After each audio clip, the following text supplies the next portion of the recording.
आज घरी बसून खूप कंटाळा आला, तर डोक्यात युक्ती आली आपण कुठेतरी संध्याकाळी फिरायला जाऊया. म्हणून मी बायकोला विचारलं, चल कुठेतरी फिरून येऊया. तर बायको पण मस्त टाईम न घालवता रेडी झाली आणि साडी घालून रेडी झाली. मी पण तिच्यासोबत रेडी झालो आणि आम्ही निघालो दोघं पण फिरायला.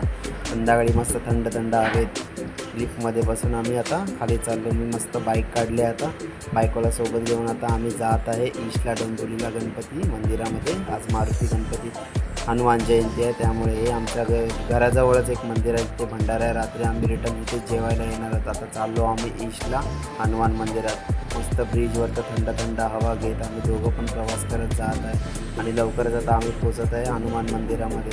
त्याचप्रकारे मंदिराच्या बाहेर आम्ही पार्किंग शोधत कशी बसी बाईक पार्किंग केली. खूप गर्दी असल्यामुळे पार्किंग कुठेतरी भेटली आणि अशा प्रकारे आम्ही मंदिरात एंट्री करत आहोत. तर हे आहे डोंबिवलीचं ईशचं मंदिर, गणपतीचे मंदिर. यामध्ये हनुमान जयंती आहे. हनुमान जयंती असल्यामुळे खूप गर्दी आहे. बघा लोक किती गर्दीमध्ये उभे आहेत आणि आम्ही पहिला दर्शन करत आहोत गणपतीचे.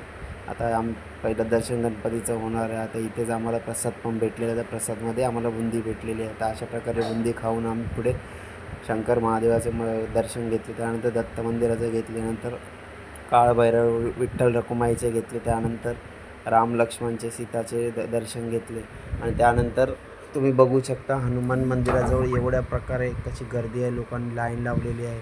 तरच आम्ही या गर्दीतून पुढे क्रॉस करत करत आता आम्ही आमच्या घराजवळ असलेल्या मंदिराजवळ भंडाराजवळ आलेलो आहे. तर आम्ही पहिला प्रथम मंदिरामध्ये पाया पडायला जात आहे. आता मंदिरामध्ये आम्ही पाया पडून मस्त भंडाऱ्याला लाईन लावणार आहे. त्या भंडाऱ्यात तुम्ही बघू शकता जेवण कशा प्रकारे आहे. मस्त जिलेबी वगैरे सगळंच आहे ताटामध्ये, एकदम भरलेलं ताट आहे.